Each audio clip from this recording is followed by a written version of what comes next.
solve it? This is WSIC News Talk Now. The following is a paid program and does not necessarily reflect the views of WSIC.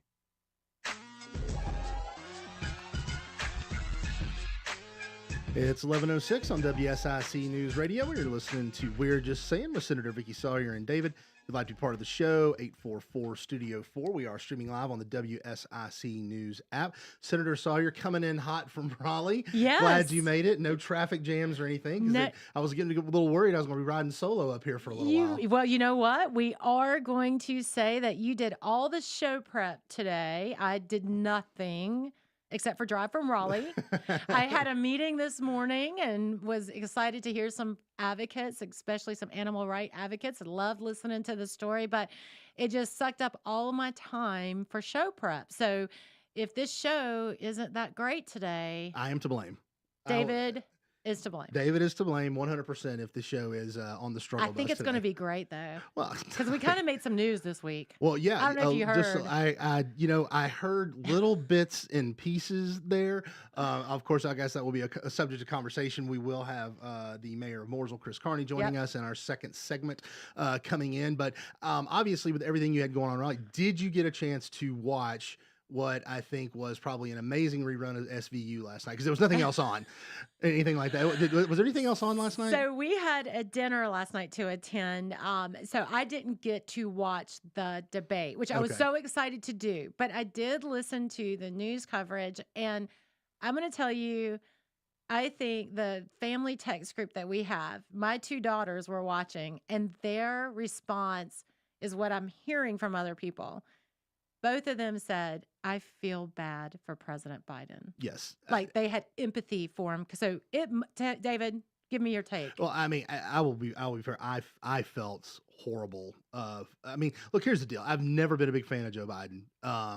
Throughout his entire political career. Right. I think he's the very definition of a crass politician. The things he said, but I never like to see anyone be subjected to what he was subjected to last night.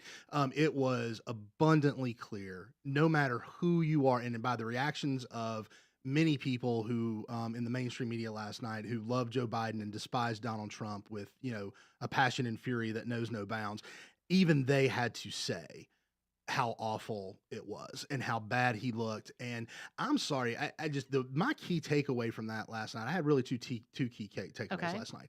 My first one was, I do feel bad for him because he is completely inequipped to be doing the job of the president of the United States. He should be in a recliner, on a rocking chair, playing a little golf, enjoying himself. Mm-hmm. Instead, what happened, his handlers, and worst of all, in my opinion, I know I'm going to sound like a jerk to this. His wife hates him. There is no way in the world Jill Biden does not despise her husband, because no loving spouse would subject their husband to what he was subjected to last night. She knows he's not equipped. She knows how bad he is. And all she did was stick him up there and let him be humiliated, and then had the nerve afterwards, if you've seen the video, to look at him and at the post-debate rally or whatever, and basically look at him and say, who's a good boy? Who's a good boy? Really? You answered all those questions, Joe. You did so good. It's like the way I used to look at one of my kids when they finished last in a race. It's like, hey, you did really, really good, buddy. Yeah. Right? Yeah, you got blown out by 40 yards, but it's okay. It's like, that's the way it was. And so you will not convince me that she doesn't have some deep pathological hatred of her husband. To put him and subject him to what happened last night, to me, was offensive as a human being. Really? The contrast, there's only 3 years, I think, that separate those two men. Right. Yeah, they look like they were 30 years apart. And so, and that is the only thing that will be remembered from this debate, is how poorly he did, and just how absolutely just painful the entire night was. Oh. It was really bad. Right. And you can't blame AI. No, there's no cheap fakes here, or cheap, videos or anything like that. Even, despite CNN's best efforts with 2 minute pause or 2 minute delays, and no one in the audience and no mainstream media allowed. This entire thing, and that's what I think a lot of people are talking about right now. This entire structure was established to protect him. between no live audience, cutting microphones, everything like that. I mean, it was designed to protect him and give him the ultimate home court advantage. He had a week of prep time where he just stayed in Delaware or Camp David or Delaware, and for 6 days and came in, and that's still the best he could do. David. I mean, it was just, I was watching it and I was just like this. I've seen baby dolphins caught in tuna nets put up more of a fight than that. I mean, it was just bad. It was really bad. So the question is he fit to be the president right now? No. And no legitimate logical person could think he is. Yeah. No one can watch what happened. I mean, honestly, think about this right now. If I'm one of America's enemies right now, but for the amazing military and nuclear arsenal at our disposal, I'm thinking, hey, it's invasion time. Yeah. I mean, because we have a commander-in-chief who there is no way in the world could be capable of leading us through any national crisis now, in any way, manner, shape, or form. So what were his major talking points that he couldn't articulate? Like, what's the Democrat platform to say why he should be the next president? It really wasn't there. I mean, it was a lot of, and I'll be fair, there were some juvenile moments. They argued about their golf handicaps at one point. The president threw in the porn star thing and everything like that. I will say that throughout most of the debate, President Trump was very measured. Really? He didn't take the bait on a lot. I saw one take that the cutting of the mics actually probably helped with that a little bit. I mean, honestly, he spent a lot of time. I mean, just letting Joe Biden talk was pretty much going to do it for it. But, he tried to talk, but the thing about it was you could never get any like real points out of him because he got so many things confused. He would start jumping topics. At one point he was talking COVID and then he went into Medicare, but then he like went back around to immigration and then he would drone off. And there was nothing substantive that came from him, at least in my mind, because you could not get past how bad his presentation was. So do you think our prediction that we made, a couple months ago now, that the Democratic Party will replace him at the top of the ballot? I think that they will do every single solitary thing they possibly can to. He's got to agree to do it. I mean, and that's the whole thing about it is that I don't know that I could picture him stepping aside. Now they could always just tell him he agreed to step aside. He'd never know the difference. But I think if I think he'd have to agree to do it and then they replace, but then it's just kind of like, well, then who? Because the Clintons and the Obamas obviously be the ones to pull the strings, but you've got a lot of party activists that end up at these conventions, and the convention could just turn into an absolute, which honestly would make for fantastic TV. I know. I would watch that all day. Where's their convention at this year? I don't know where their convention is at this year, though. I might be a good road trip. Let's go. We might go covert, go undercover for that. See all the liberal tears and about them wailing and gnashing of skin that they actually, in good. They're getting what they deserve because didn't they block out everybody from basically even running against Joe Biden? It was a completely basically they made the primary rules as such. No one could get in. So the party of all democracy now is actually chose their candidate and now they get their just desserts. I mean, maybe they should have actually had a competitive primary so that they wouldn't be in this situation. So I'm glad they are dealing with this because they chose it themselves. Oh, it's a completely, it is of their own creation. And 100%. But it was funny last night. I texted a couple of friends in a text group that one of the ones you ran. That's what you generally do in a text group. That's what I generally do in a text group. I was wondering. I have some enemies text group too. I just want to let you guys know I hate you today. But I was looking, I was like, I really feel like that, like Trump could just win this debate right now if he just like paused, looked off stage at Biden's handlers and said, how can y'all put him through this? How can you all do this to this man? Mr. President, I apologize that you have people around you that do this. You're listening to We're Just Saying on WSIC News. We'll be right back.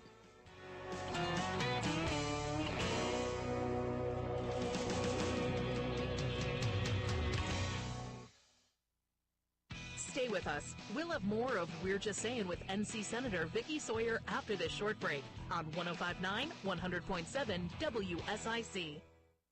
Well, just an ever so slightly cooler day for our Thursday. Sure was nice, but the heat is cranking right back up as we get into the upcoming weekend. Back up to around 90, mix of clouds and sun today. Feels like temperatures closer to the upper 90s, and I think we rule out an isolated shower or thunderstorm this afternoon and evening. It's not much, but we'll take anything we can get.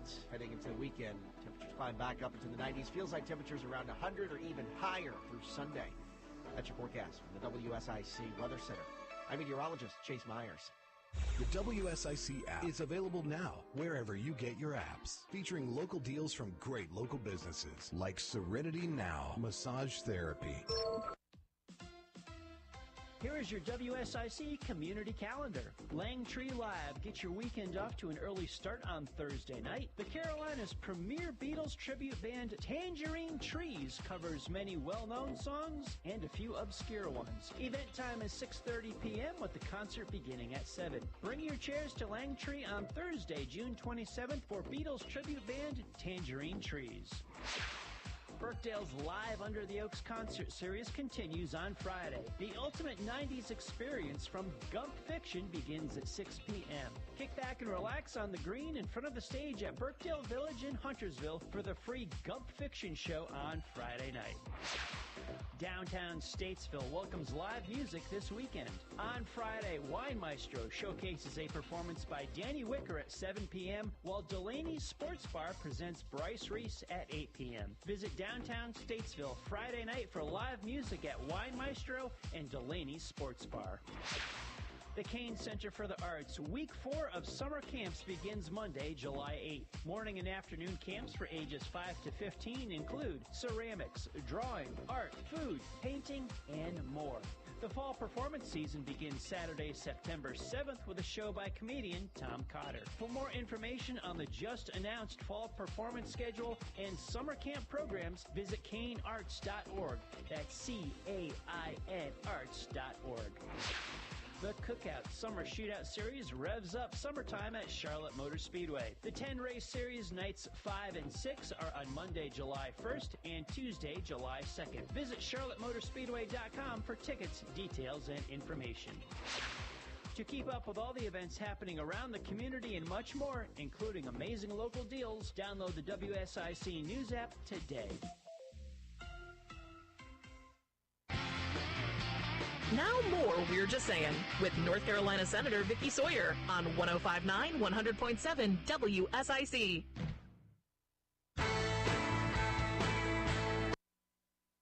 Oh, are we back? There we are. Welcome back. Welcome back to We're Just Saying on WSIC News Radio with Senator Vicky Sawyer and David.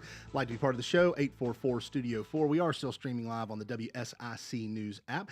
Just as we teased at the start of the show, which is obviously the only reason anyone stuck around, we do have a special guest with us on the phone today, former Senator Chris Carney, current mayor of Mooresville, Chris Carney. Welcome to the show, man. How you doing?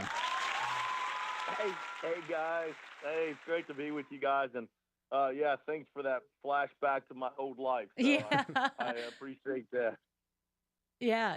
Y'all doing well? Yeah, everything's. I'm trying to recover from the watching the debate last night. You know, that was a rough one. It really, really was. And Chris, I think you and I may be tired of hearing each other's voices because we have been in lockstep for the past 10 days since we uncovered something. And there's been a little bit of media coverage about it. I don't know if you've seen it or not, but I wanted to have you on the show so we can just do a level set to explain to everyone where you are coming from as a mayor, where I'm coming from as a senator in regards to the purchase of what the Norfolk Southern is selling is the O-line. So Chris, kind of give us like a level set idea about what happened and where we go from here.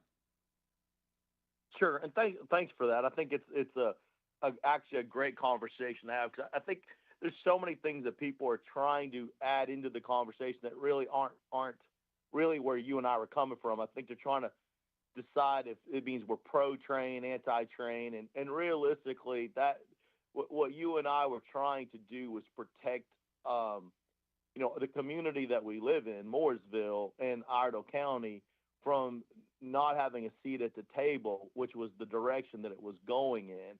And so many people acted as if, that will eventually give you guys a seat at the table, but that would have been after so many things that had already been done, and you know how hard in government is to undo bad decisions. And so essentially our goal was to make sure that the rail that's 29 miles long that they were looking to purchase would have put them in the middle of our downtown Mooresville.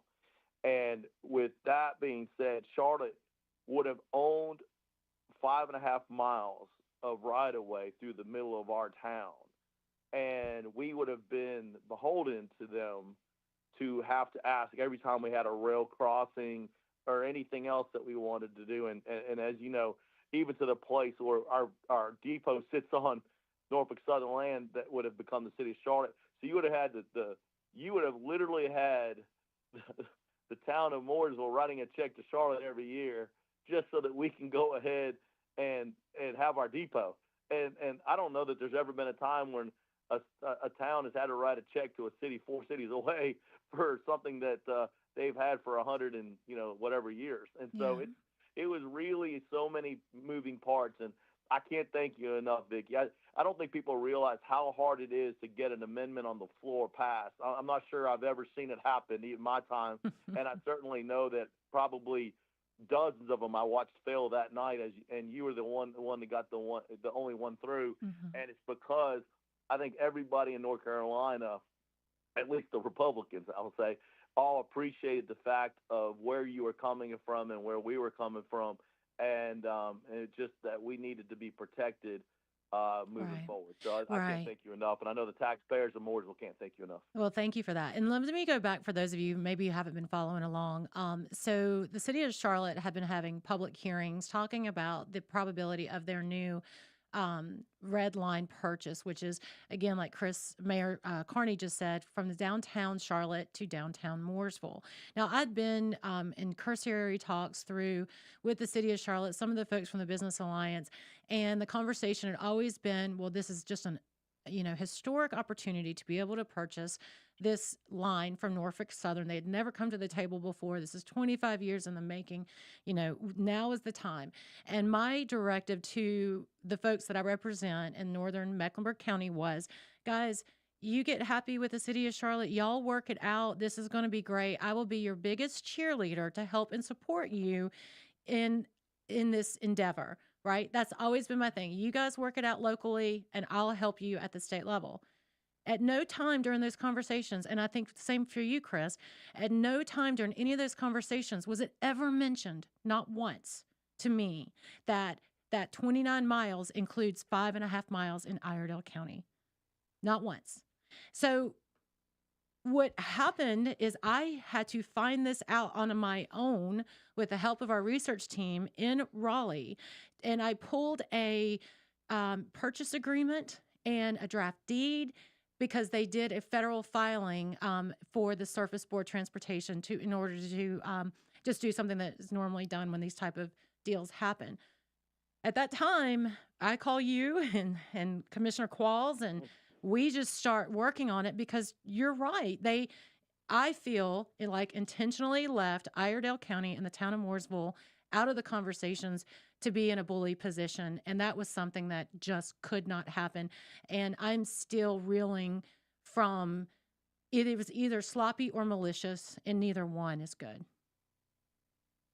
And I appreciate, and to your same point, Iredell County, I know, supported 100% the fact that they wanted a seat at the table as well. And just to kind of give you where the next steps are, we did have a great meeting the other day.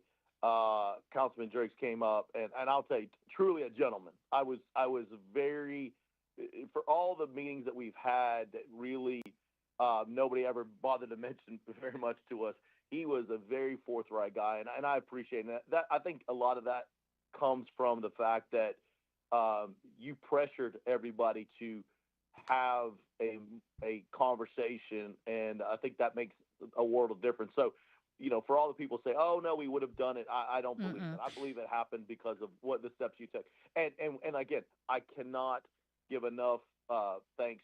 He was a true gentleman in our meeting, and I felt for the first time we had a really productive conversation of how to move forward. And now we're obviously going to, take next steps from there. But I do, for as many times as I like to, we're going to call the people out who did things we didn't appreciate. But I do also want to give some appreciation to the ones who I think who are trying to do better going forward. So I did. It was a great meeting. So and I think to your point, I don't want anybody. There's 3 different pieces to this, as you know. There's the rail purchase, there's the train, whether that happens or not. And of course, then there's the 1 cent sales tax discussion down in Mecklenburg for transportation. And Iredell County and Mooresville, we're not weighing in on the other two. Those are things that'll be decided down the road. This is simply about us controlling the real estate that runs through the middle of our county and our town. And I like I said, all of us working together. Vicki, we just say thank you so much. And we got to give a shout out to Representative Mills, because after you got done, he ran over to the House and he did his part too.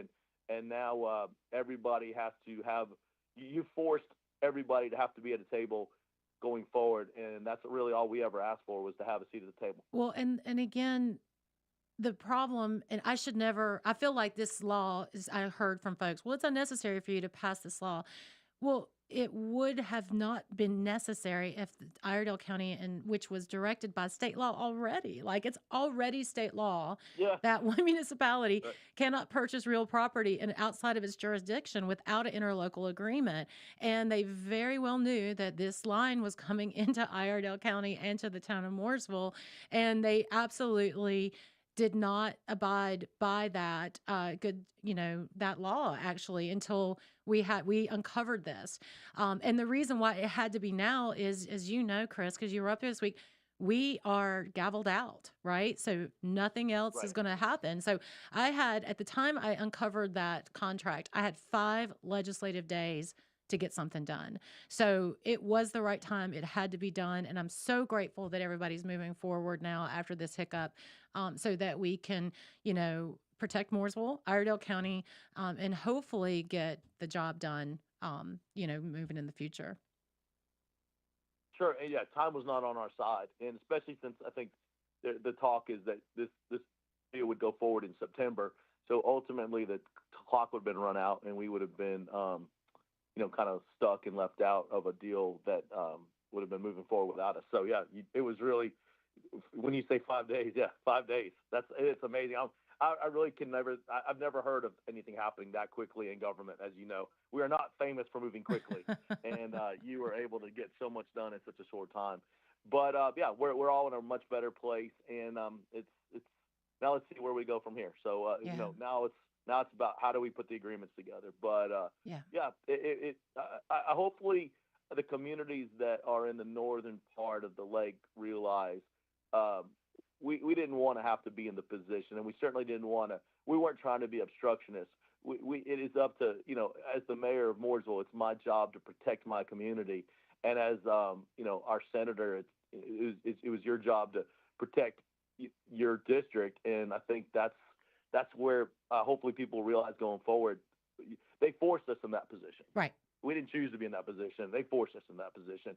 And I laughingly in our meeting the other day, had said something. I was like, guys, you keep acting like, to your point, this law doesn't need to be passed, but it's the same thing of saying, hey, I promise you I'm never going to cheat on you when we're getting married. And then when I ask you for a prenup, you're like, well, I don't want to sign a prenup. Well, you already said it, right?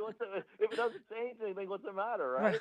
And you know how many phone calls did you get asking to stop that legislation? And it just boggled my mind. If it really didn't matter, why were they so against it? Well, we both know, because there was a lot of gray area in those laws, and there's a lot of smart attorneys in the world that I'm sure were advising people on plan A's and plan B's. And in my heart, I've said this before, I believe the fallback point was always to come right across the Iredell County line and be fast and loose with jurisdiction rules and drop that in, thinking that they could do it in the Davidson footprint that's just over Iredell County, and Chris, legally stick within the law. And, we are running up on our break. So, Mayor Carney, thank you so much for the time. Thanks for calling in, and we'll be right back after the break. With North Carolina Senator Vicki Sawyer on the way from 105.9, 100.7 WSIC. Well, just an ever so slightly cooler day for our Thursday. Sure was nice, but the heat is cranking right back up as we get into the upcoming weekend. Back up to around 90, mix of clouds and sun today. Feels like temperatures closer to the upper 90s, and could even rule out an isolated shower or thunderstorm this afternoon and evening. It's not much, but we'll take anything we can get. Heading into the weekend, temperatures climb back up into the 90s. Feels like temperatures around 100 or even higher through Sunday.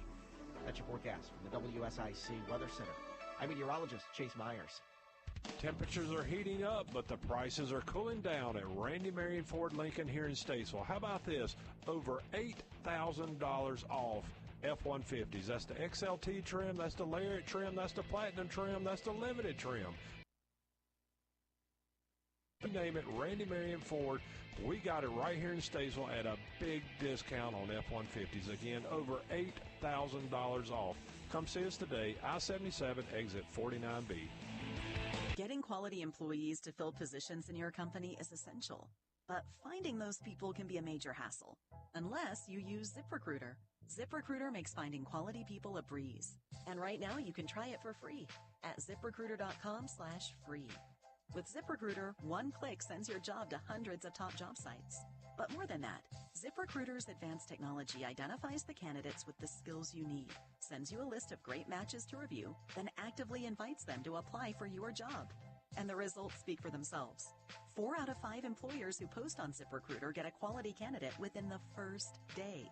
That's right, the first day. Now you can focus on your business and let ZipRecruiter do the work finding the best people for you. See for yourself. Experience the ease, efficiency, and power of ZipRecruiter for free. Just go to ZipRecruiter.com/free. That's ZipRecruiter.com/free. ZipRecruiter.com/free. This is a Bloomberg Money Minute. 3M is being sued along with DuPont and other companies by a group of Connecticut firefighters seeking millions for their exposure to what they say was toxic levels of so-called forever chemicals in their protective wear. The group is suing the companies for more than $5 million in a federal class action. More people were earning more money in May, but they weren't spending all of the increase. Consumer spending rose 0.3%, while incomes rose 0.5% in May. And after 4 decades in the making, Kevin Costner's passion Western film Horizon and American Saga Chapter 1 debuts in theaters today. Unfortunately, movie fans aren't nearly as excited as its writer, director, and star. Industry tracker Box Office Pro estimates the film, focused on frontiersmen in the American West, will bring in between $12 and $20 million in the U.S. and Canada this weekend. The project cost $100 million, with $38 million of it being Costner's own money. Kimberly Adams, Bloomberg Radio. Now back to We're Just Saying with North Carolina Senator Vicky Sawyer on 105.9, 100.7 WSIC.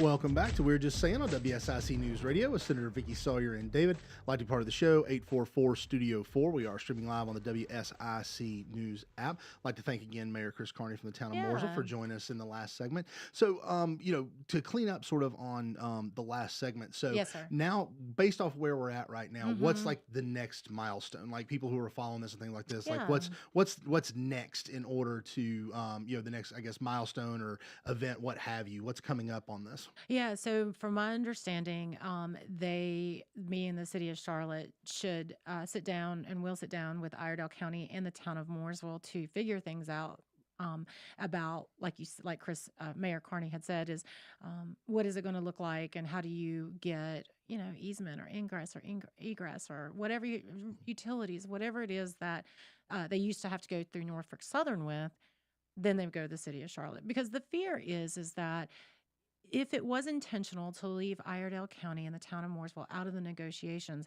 that they were going to use that property right-of-way as a bully stick to make the terminus be in Iredell County. And that is what really folks who were part of the deal are saying, that was not intentional, that's not their plan.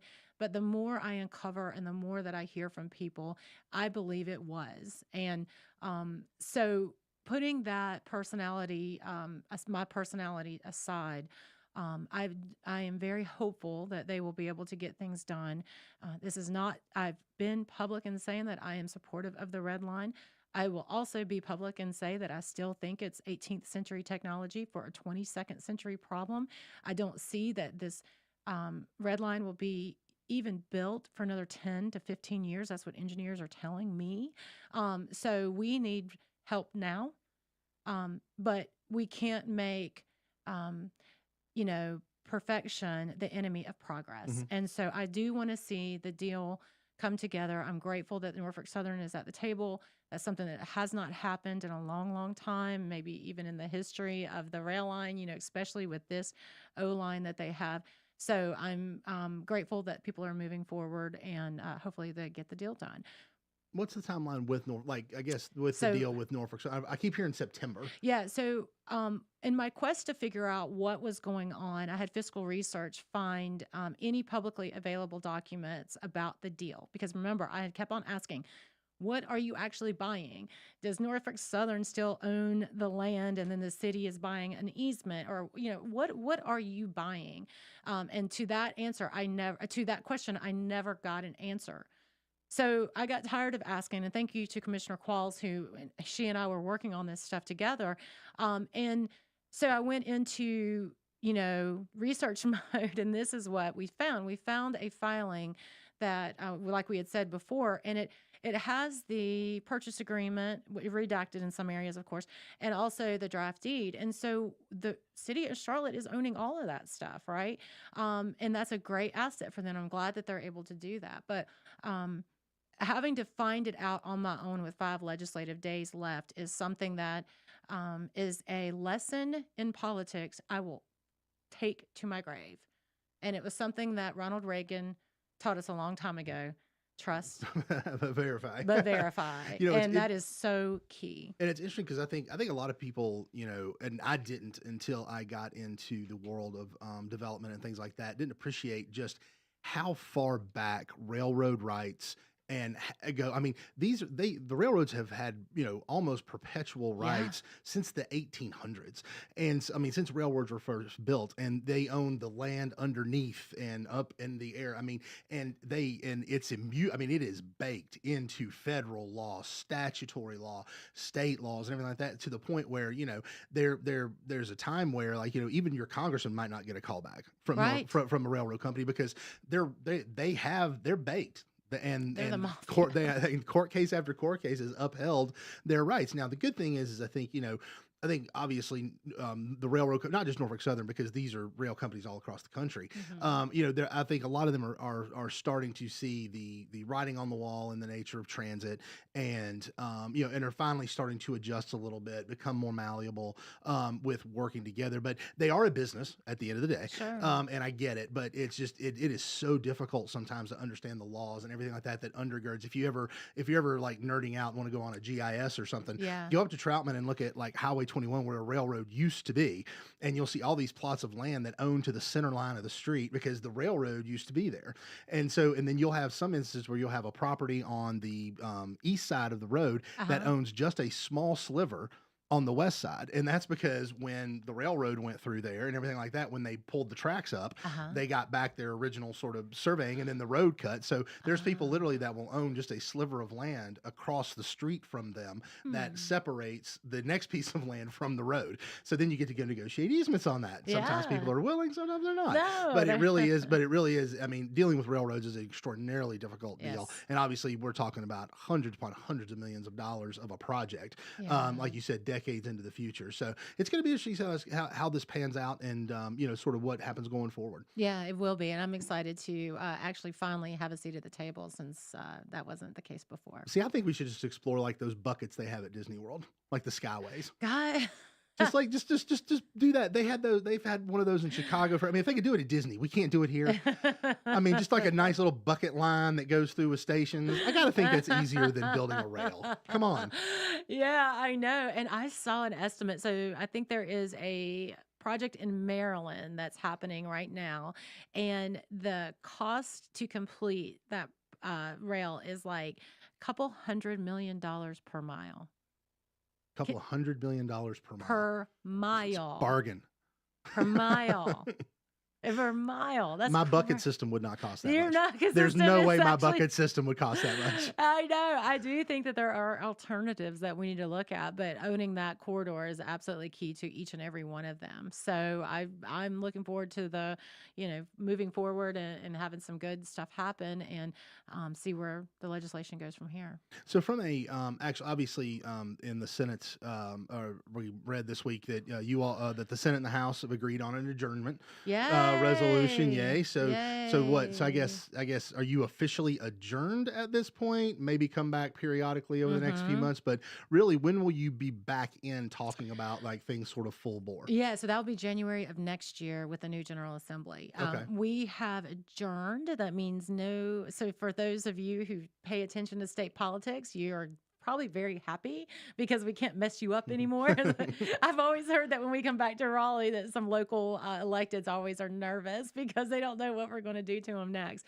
But yeah, so we're out for actually campaign season is here, right? Usually the official kickoff is September, but if you've been watching the news lately, you've seen ads airing already for the election in the fall. So it's time to adjourn, go home, be with family, and make sure that we can start our campaigns and get ready for the fall because we all have a campaign to run, and you really should be doing, both at the same time. So we'll come back to certain dates so that we can handle veto overrides. There's very specific rules about what can and cannot be spoken about. If there are any budget adjustments, then that will happen. You hear some people say, well, you didn't get a budget. Guys, remember, every 2 years we pass a budget. We passed one already. This is just like a tech correct idea. And so there are some things in wish lists that I know folks didn't get done this time, but guess what? Hope is eternal for tomorrow, and then we'll have another season in session. Well, I mean, and there's so many dynamics in play when you look at, the sessions at this time of year during an election year. I mean, you have, obviously the speaker, Tim Moore, is moving on to Congress. Right.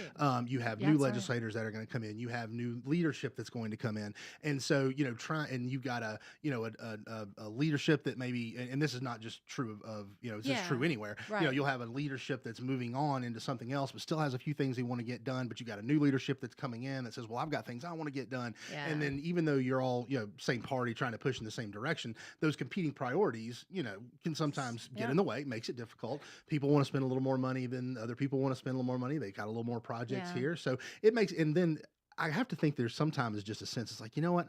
I'm just done. Yeah. Like, I just don't want to talk about this anymore. It's just like, can we just go home? Can we just not have to do this anymore? Yeah. And plus during summertime, right? So it's great that you guys, I really am happy you guys are going to have a break. Yeah. Hopefully there's nothing major that calls you back into session or anything like that. But I mean, legislators need a break. They really do. And you all have been going nonstop since, January of last year. Yeah. And I think sometimes people forget that. Yeah, they do. And government in making the sausage is by design. Like, you want government when they're doing policy to move slowly, because then when you do those types of major policy changes, then you do need to see what are all this angles and sides and stakeholder process, and that stuff is important. So those things that didn't get in the cake this time doesn't mean that they're dead forever. It just means that we'll have to pick up those ingredients and make the cake later. And that's actually, I think, a good thing, because sometimes time does help policy in certain areas that is good to go. But, we finally did override a few vetoes, and one of them is the bill that I was instrumental in. Our co-chairs for the Senate Transportation and House Transportation got through, and now the governor had vetoed it over us killing the earth for some reason. If you cut a tree down in front of a billboard, that is environmental genocide. Is what I'm hearing. Well, yeah. Yeah. Like, come on. That's a no-brainer. Yeah, I know. So, we overrode that veto. So if you own a billboard, you can go mow your property now. Right, well, congratulations Yeah, to mowers of the state unite. Finally be able to get through the trees. But yeah, veto overrides are always good. Yeah. Hopefully you'll be able to maintain those in the next session. Oh gosh, we'll see. Always a different day. Always. You're listening to We're Just Saying on WSIC News Radio. We'll be right back.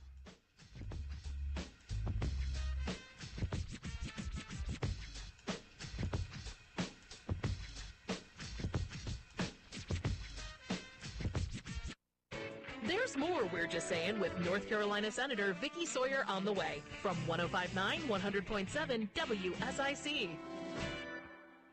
Well, just an ever so slightly cooler day for our Thursday. Sure was nice, but the heat is cranking right back up as we get into the upcoming weekend. Back up to around 90, mix of clouds and sun today. Feels like temperatures closer to the upper 90s, and could even rule out an isolated shower or thunderstorm this afternoon and evening. It's not much, but we'll take anything we can get. Heading into the weekend, temperatures climb back up into the 90s. Feels like temperatures around 100 or even higher through Sunday.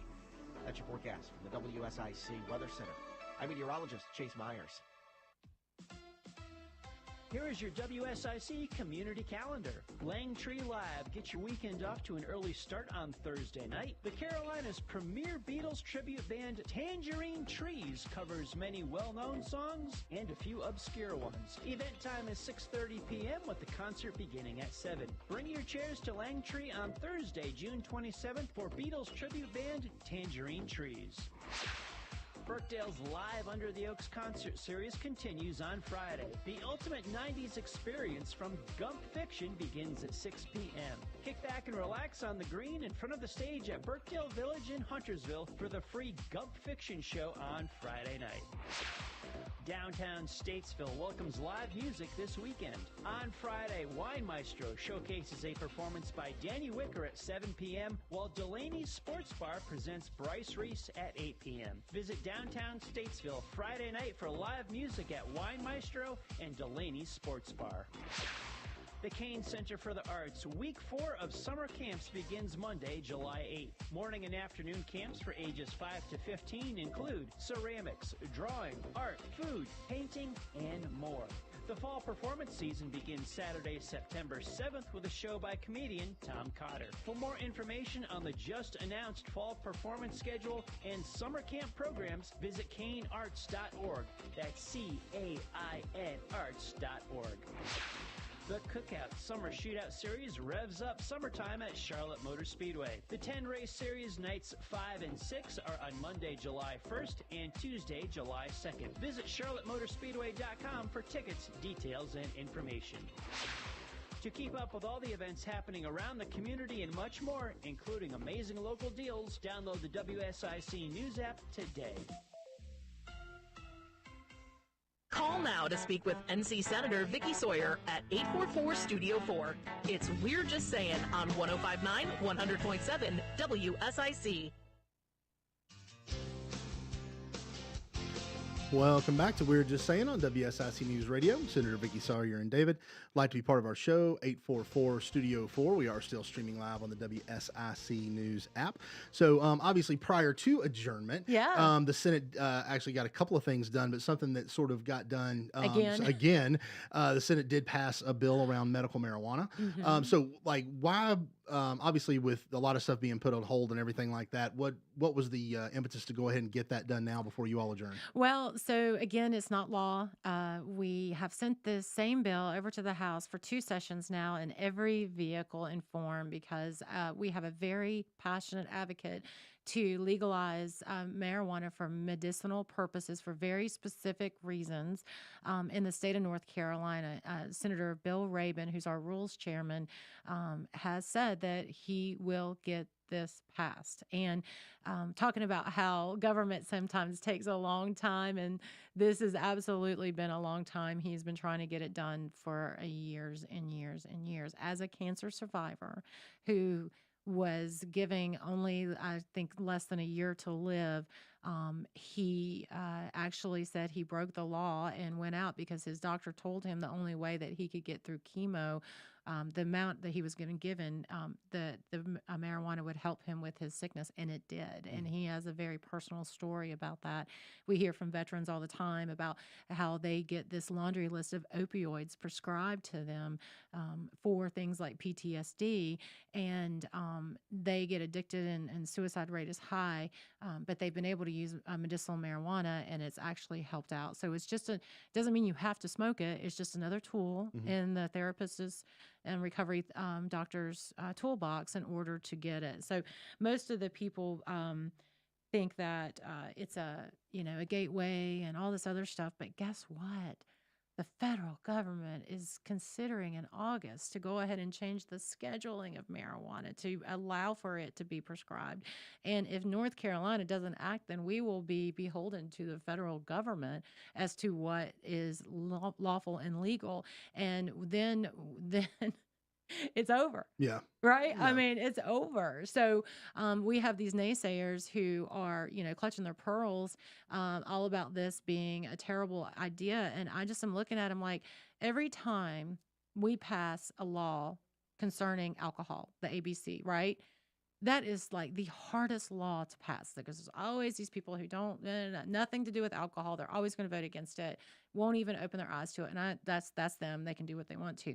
But I sit there thinking about it. I'm like, man, every time we try to pass an ABC law and it's so hard to do, that's the reason why you need to pass medical marijuana, because then we can put in a framework that is very difficult to change over time to protect and make sure that the marijuana is used for medicinal purposes as prescribed by a doctor.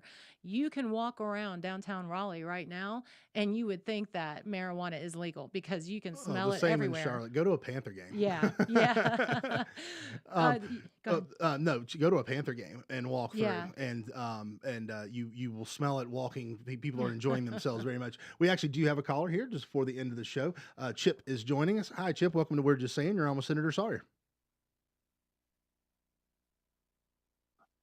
Chip, are you there? Yes, sir. Hey, Chip, how are you doing today? Doing well. You're on with Senator Sawyer.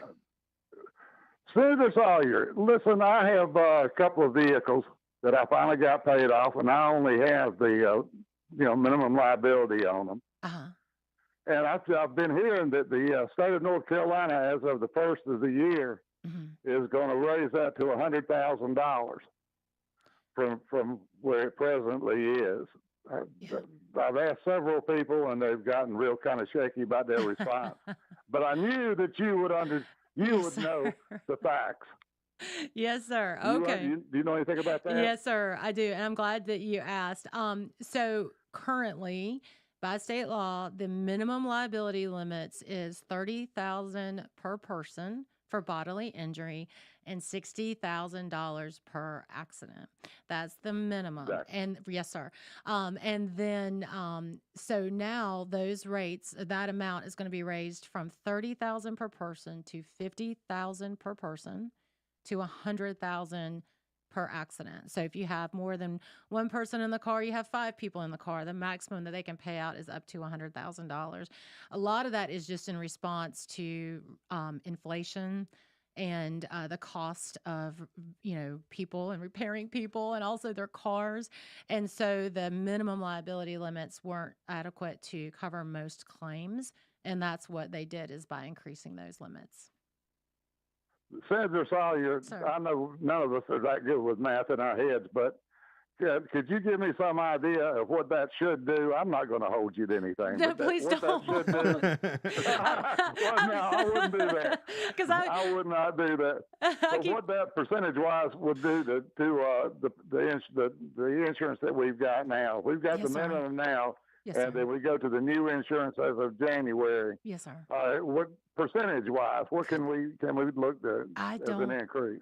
sir, I need to get back to you on that because I don't want to say I do not know, because it's going to also be baked into the fact that just the cost of insurance is expensive anyways, even without the increase in those minimum liability limits. They even will. Well, that's right. We had that big Yes, increase, sir. and everybody understands. Yes, sir. But then we turned around and I found out about this the other day. Yes, sir. On top of that, so. Yes, sir. Yeah, I don't have an answer for you, but I will happily, you know what? I'll put that in the notes to find out, and I will come back on the air not next week, but the week after. And yeah, I'm just so grateful that you listen. And Chip, thank you so much for calling into the show. Thanks, Chip. Have a Thank great you. weekend. You guys have a good weekend. Yes, You sir. too, sir. Appreciate you. Yes, Bye-bye. sir. Appreciate you too. So, rated.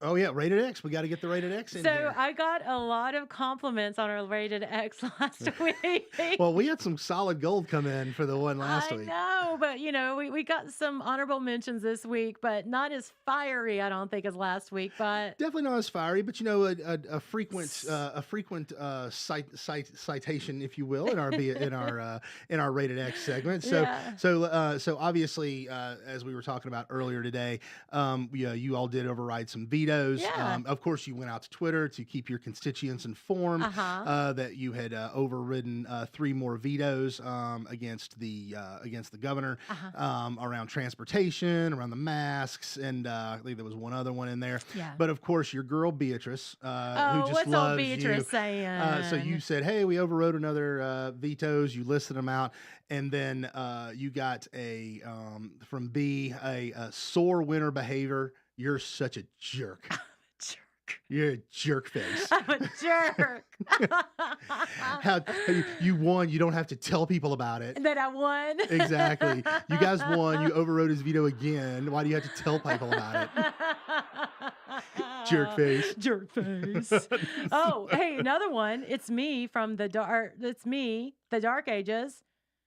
Fascist celebration is wild, eh?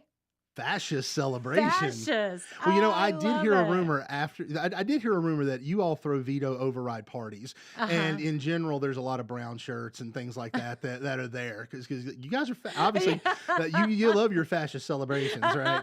I did hear a rumor that that's how y'all roll up there. Yeah. Well, there's always the conspiracy theories, so there's money behind everything. So JRT 1971 said, "Boy, there isn't anything that money cannot buy when the NCGOP is in charge." I tell you. And they are all going over the red buds because there was an article that said the Senate bows to billboard profiteers. Billboard profiteers. Billboard profiteers. You think there's people that sit around and like think of how can I make this catchy? Yeah. Like the headline writer. It's just like, what can I put on this to make it seem more nefarious? How about it's just a business? Yeah. Like it's like no different than like Why couldn't it be that, legislature ensures work for lawnmowers and tree cutters? Yeah. Like, why couldn't it be that? Yeah. I mean, why come I want to put a bonnet on it? I know. You're protecting an industry. It's a jobs bill. It is a jobs bill. Bill. So- That is so funny. So as you mentioned, obviously we're taking next week off Yes. for the 4th of July weekend. Number of parades going on, Yes. events, I'm sure fireworks and everything. Are you going to be spending Yes. the 4th of July weekend doing anything fun? Yes, no, parades. And those are fun. Sometimes when you're getting ready for them, it's a little hectic, but I enjoy being in parades. And I'm going to tell you something else.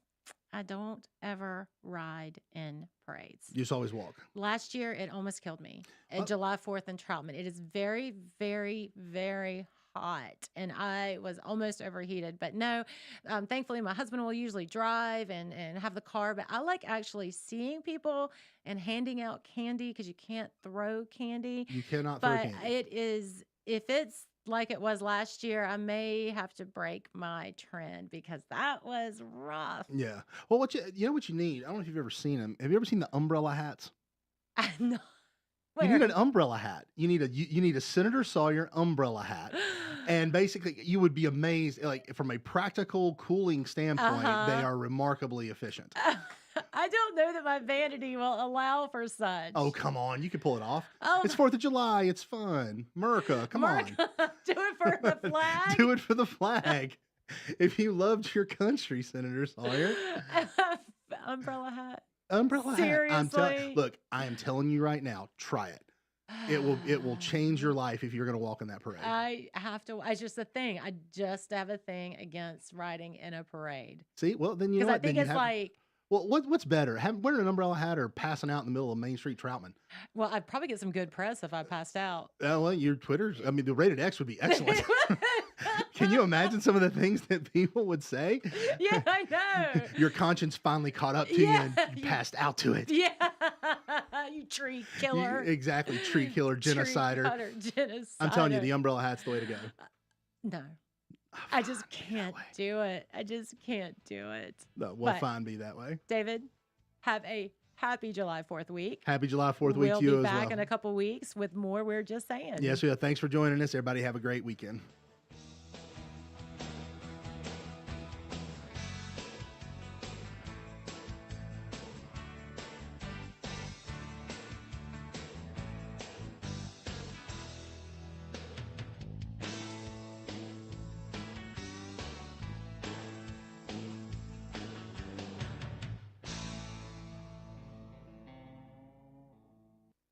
Serving you better than ever before.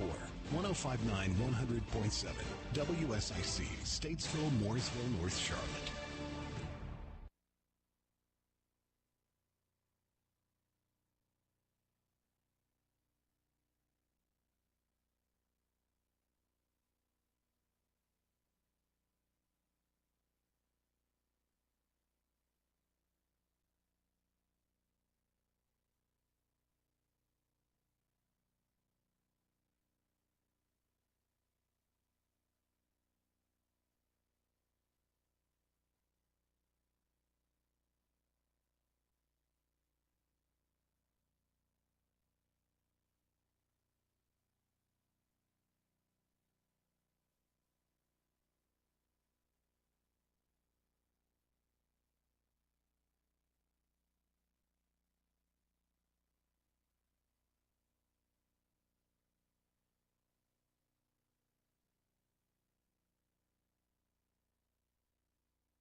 Well, just an ever so slightly. Sayin with North Carolina Senator Vicky. And we'll be right back after the break. More, we're just saying.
Back after the break.